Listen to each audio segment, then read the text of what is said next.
ಪೌಷ್ಟಿಕ ಫುಡ್ ಚಾನಲ್ಗೆ ಸ್ವಾಗತ. ಇಂದಿನ ವಿಡಿಯೋನಲ್ಲಿ ಮಾವಿನಕಾಯಿ ಚಟ್ನಿ ಮಾಡೋದು ಹೇಗೆ ಅಂತ ನೋಡೋಣ. ಅನ್ನ, ಚಪಾತಿ, ರೊಟ್ಟಿ, ದೋಸೆ ಇದೆಲ್ಲದರ ಜೊತೆಗೂ ತುಂಬ ಚೆನ್ನಾಗಿ ಹೊಂದುತ್ತೆ. ವರ್ಷವಿಡೀ ಹಲವಾರು ವೆರೈಟಿನಲ್ಲಿ ಚಟ್ನಿಗಳನ್ನು ಮಾಡ್ತಾನೆ ಇರ್ತೀವಿ. ಮಾವಿನಕಾಯಿ ಸೀಸನ್ ಆದ್ದರಿಂದ ಈ ಮಾವಿನಕಾಯಿ ಚಟ್ನಿನ ಕೂಡ ಮಾಡಿ ರುಚಿ ನೋಡಿ, ತುಂಬಾ ಚೆನ್ನಾಗಿರುತ್ತೆ. ಹಾಗೆಯೇ ನೀವಿನ್ನೂ ಈ ಚಾನಲ್ನ ಸಬ್ಸ್ಕ್ರೈಬ್ ಮಾಡ್ಕೊಂಡಿಲ್ಲ ಅಂದರೆ ದಯವಿಟ್ಟು ಸಬ್ಸ್ಕ್ರೈಬ್ ಮಾಡ್ಕೊಳ್ಳಿ. ಒಂದು ತೋತಾಪುರಿ ಮಾವಿನಕಾಯಿನ ತೊಗೊಂಡಿದ್ದೀನಿ. ಮೀಡಿಯಮ್ ಸೈಜ್ಗಿಂತಲೂ ಸ್ವಲ್ಪ ದೊಡ್ಡದಾಗಿದೆ. ಇದನ್ನು ತೊಳೆದ್ಬಿಟ್ಟು ಈ ರೀತಿ ಕಟ್ ಮಾಡಿ ಇಟ್ಕೊಂಡಿದ್ದೀನಿ. 1 ಕಪ್ ಅಷ್ಟಾಗಿದೆ. ಕೆಲವೊಂದು ಪದಾರ್ಥಗಳನ್ನ ಹುರ್ಕೊಳ್ಳೋಣ.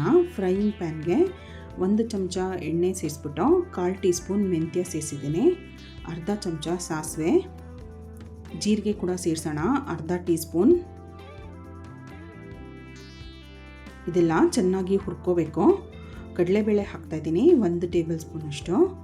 ಉದ್ದಿನಬೇಳೆ 1 ಟೀ ಸ್ಪೂನ್. ಲೋ ಫ್ಲೇಮ್ನಲ್ಲಿ ಚೆನ್ನಾಗಿ ಘಮ ಬರೋವರೆಗೂ ಹುರ್ಕೋಬೇಕು.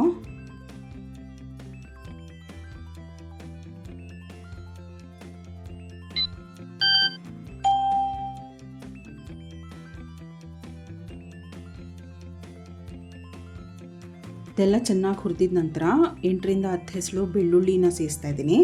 ಇದನ್ನು ಎಣ್ಣೆನಲ್ಲಿ ಬಾಡಿಸ್ಕೋಬೇಕು. ಖಾರಕ್ಕೆ 1 ಮೆಣಸಿನ್ಕಾಯಿ ಸೇರಿಸ್ತಾ ಇದ್ದೀನಿ. 5 ಬ್ಯಾಡಗಿ ಮೆಣಸಿನ್ಕಾಯಿ, 3 ಗುಂಟೂರು ಮೆಣಸಿನ್ಕಾಯಿ ಹಾಕಿದ್ದೀನಿ ನಾನು.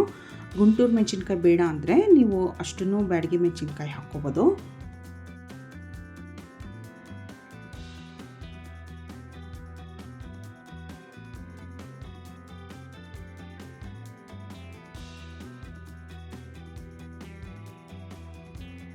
ಸ್ಟವ್ ಆಫ್ ಮಾಡಿಬಿಟ್ಟು ಇದನ್ನು ತಣ್ಣಗಾಗೋದಕ್ಕೆ ಬಿಡೋಣ.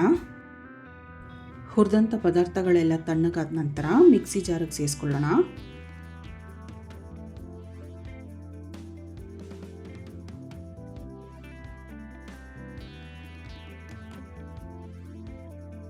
ನೋಡಿ, ಹುರಿದಿದ್ದಷ್ಟು ಪದಾರ್ಥನೂ ಮಿಕ್ಸಿ ಜಾರಿಗೆ ಸೇರಿಸಿದ್ದೀನಿ. ಇದ್ರ ಜೊತೆಗೆ ಇನ್ನೂ ಕೆಲವೊಂದು ಪದಾರ್ಥಗಳನ್ನ ಸೇರಿಸ್ತಾ ಇದ್ದೀನಿ.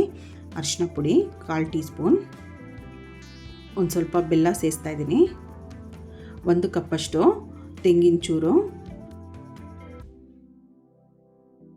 1 ಕಪ್ಪು ಮಾವಿನಕಾಯಿ ಹೋಳುಗಳು. ಮೊದಲಿಗೆ ಇದಿಷ್ಟನ್ನು ತರಿಯಾಗಿ ರುಬ್ಕೊಳ್ಳೋಣ. ನೋಡಿ, ತರಿಯಾಗಿ ರುಬ್ಬಿದ್ದೀನಿ. ಇದಕ್ಕಿವಾಗ ರುಚಿಗೆ ತಕ್ಕಷ್ಟು ಉಪ್ಪು ಸೇರಿಸ್ಬಿಟ್ಟು ನುಣ್ಣಗೆ ರುಬ್ಕೋಬೇಕು. ರುಬ್ಬೋದಕ್ಕೆ ಬೇಕಾಗುವಷ್ಟು ನೀರು ಹಾಕ್ಬಿಟ್ಟು ನುಣ್ಣಗೆ ರುಬ್ಕೊಳ್ಳೋಣ. ನೋಡಿ, ರುಬ್ಬಿದಾಗಿದೆ. ಇದನ್ನು ಇನ್ನೊಂದು ಬಟ್ಲಿಗೆ ಹಾಕ್ಕೊಳ್ತಾ ಇದ್ದೀನಿ.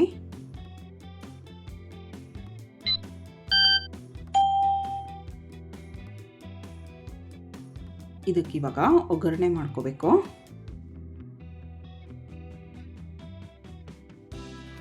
ನಾಲ್ಕು ಚಮಚ ಎಣ್ಣೆನ ಬಿಸಿಯಾಗೋದಕ್ಕೆ ಸೇರಿಸ್ತಾ ಇದ್ದೀನಿ.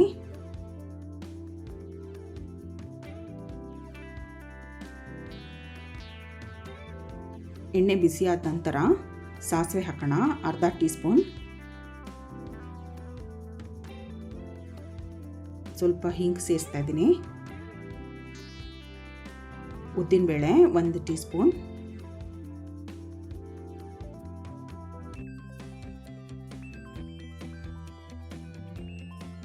ಉದ್ದಿನಬೇಳೆ ಸ್ವಲ್ಪ ಗರಿ ಗರಿ ಆಗಬೇಕು.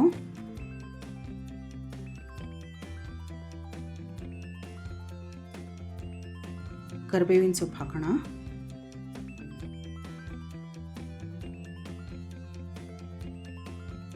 ಒಗ್ಗರಣೆ ಸಿದ್ಧವಾಗಿದೆ. ಇದನ್ನು ಚಟ್ನಿಗೆ ಸೇರಿಸಬೇಕು.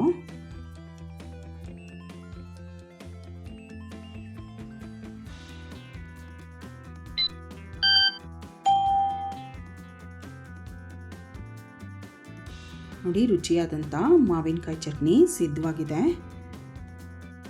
ಬಹಳ ಸಿಂಪಲ್ನ, ರುಚಿ ಮಾತ್ರ ತುಂಬ ಚೆನ್ನಾಗಿರುತ್ತೆ. ಈ ಸಿಂಪಲ್ ಆ್ಯಂಡ್ ಟೇಸ್ಟಿ ರೆಸಿಪಿನ ನೀವು ಕೂಡ ಟ್ರೈ ಮಾಡಿ ನೋಡಿ.